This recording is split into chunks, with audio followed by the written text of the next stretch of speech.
What's up guys? Mabuhay and welcome back to my YouTube channel. So for today's video, tuturuan ko kayo kung paano mag-book ng flight via the official website of Cebu Pacific Air online.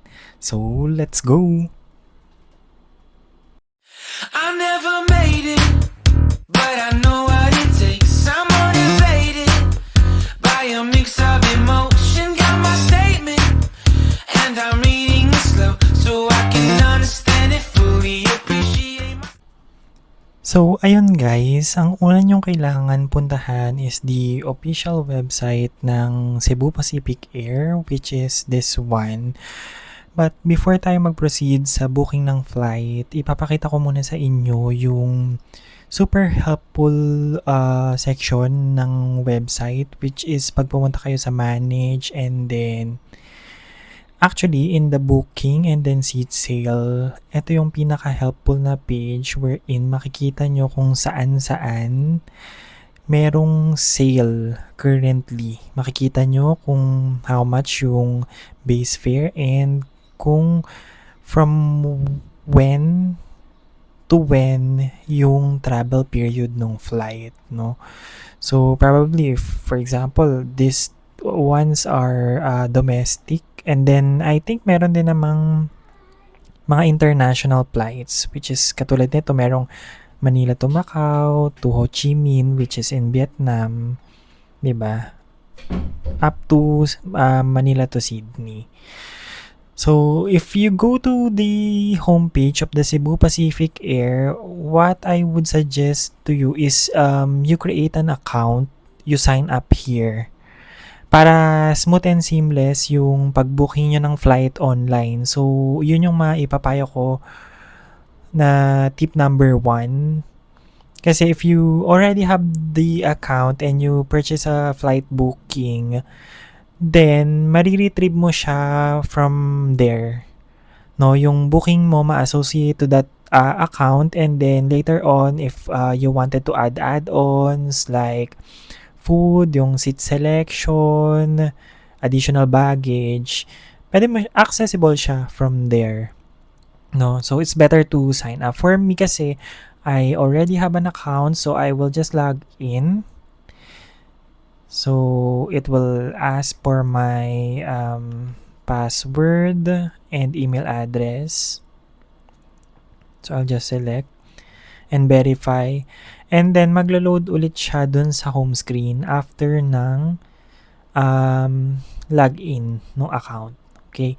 So this is the home page. Usually dito tayo mag-check kung saang flight ba yung gusto nating bilhin or i-purchase, right? So, for example, this section, merong flight from which airport to destination airport, guys. So, for example, this is for Manila, and probably, kung, for example, pupunta ako ng Cagayan, you can just type, no? Pwede rin naman, guys, na if you would like to select, so there is a selection drop down. But if kabisado mo naman na kung saan yung destination mo, you can just select it from the drop down. So I have selected the flight from Manila to Cagayan de Oro, just an example. And then dito may drop down if you would like to book a round trip, meaning balikan, Manila to Cagayan de Oro and then Cagayan de Oro to Manila.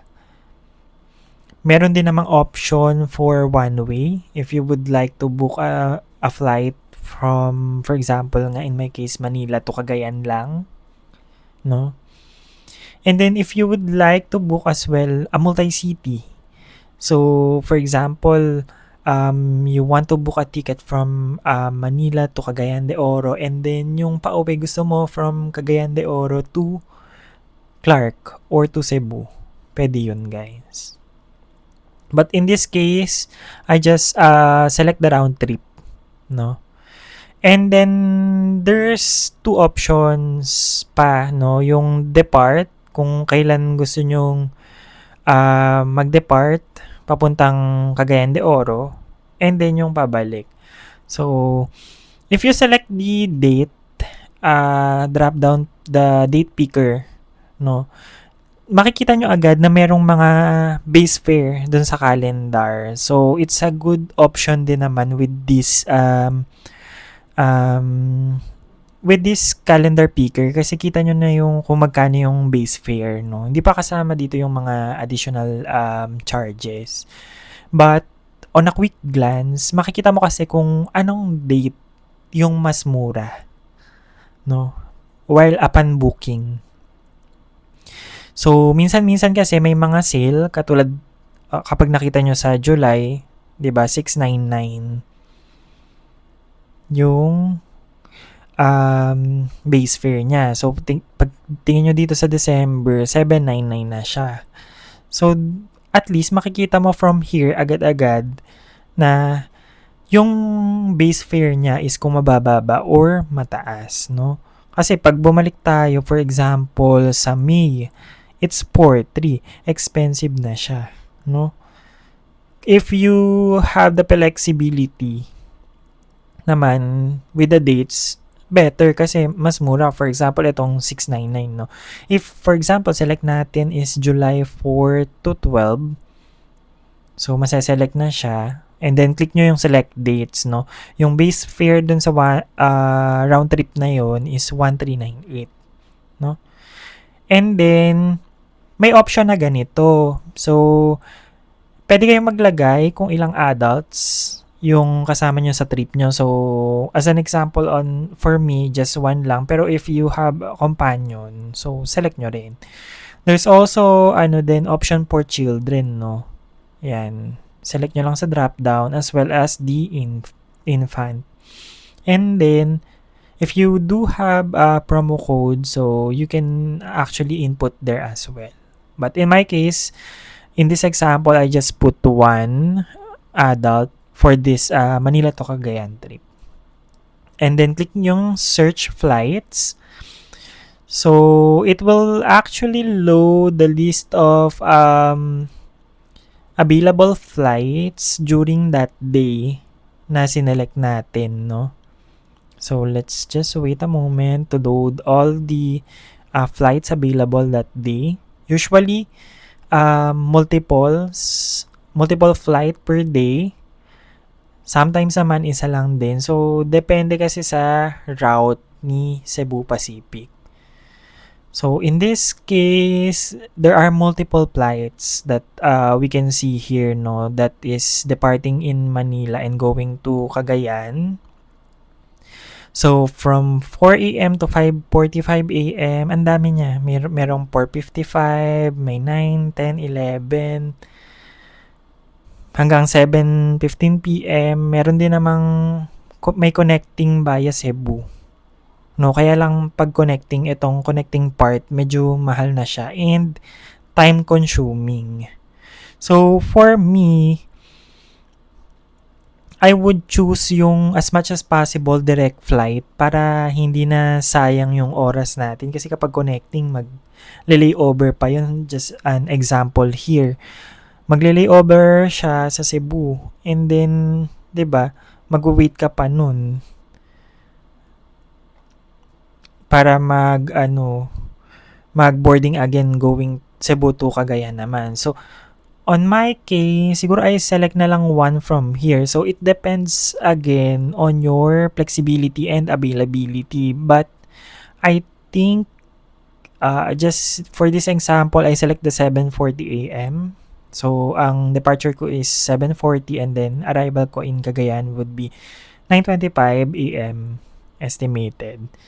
So, once na-select nyo na yung flight, ito yung Manila to Cagayan de Oro nyo. And yung flight details and yung fare nung one way na yon. Kaya lang kasi return ticket kasi yung bibilin ko, meaning I also have a ticket na Cagayan de Oro to Manila. So it will show as well all the available flights, no, for your return, which is yung selected ko before is July 12. And then, ayan, marami siyang options available. So, may 6:15, may 8 o'clock, 10, 11:30, 12, 10.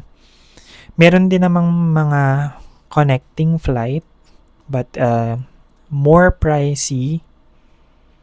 Actually, it's pricey talaga kapag pinili mo tong may layover, no? And then makikita nyo rito, o 'di ba? May mga seat sale, meron din namang mga discounted fare, no? That's a good thing about it, no? Tiyagaan lang din talaga sa paghahanap ng sale kasi unahan lang siya sa pagbili, no? So, in my case, so I will just click, for example, this 10 a.m. And then, may another option dito to select a bundle. So, it depends sa inyo guys. If you would like, if hand carry ka lang, so go basic. If you have hand carry and then one baggage, you can select the go easy. And sometimes this is available, especially if international flights, the go flexi, no? But since advance booking naman yung ginagawa ko, I usually okay with the go basic.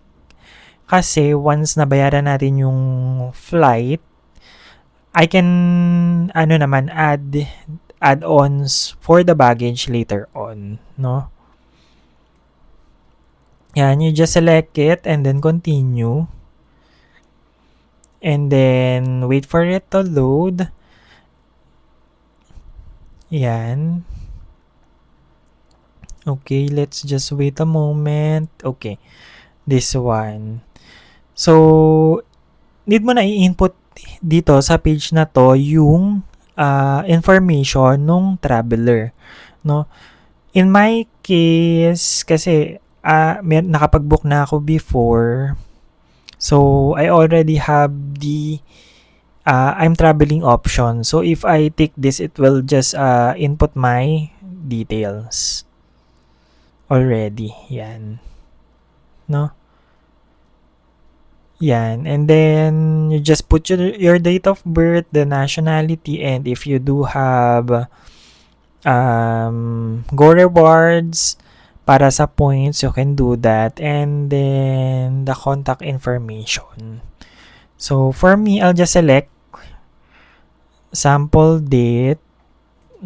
Sample lang yan, guys. Yan. And then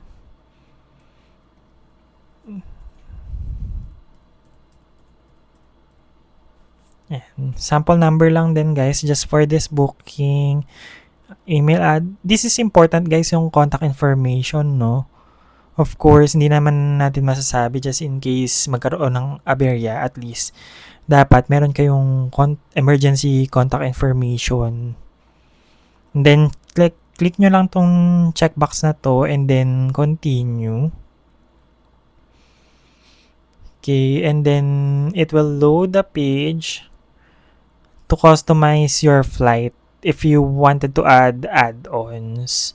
And then meron din namang insurance if you would like to add.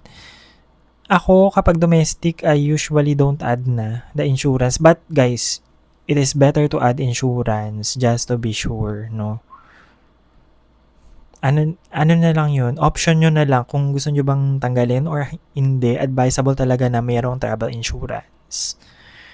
No, and then may option dito if you want to select a specific seat, if you want to add a baggage or food or insurance.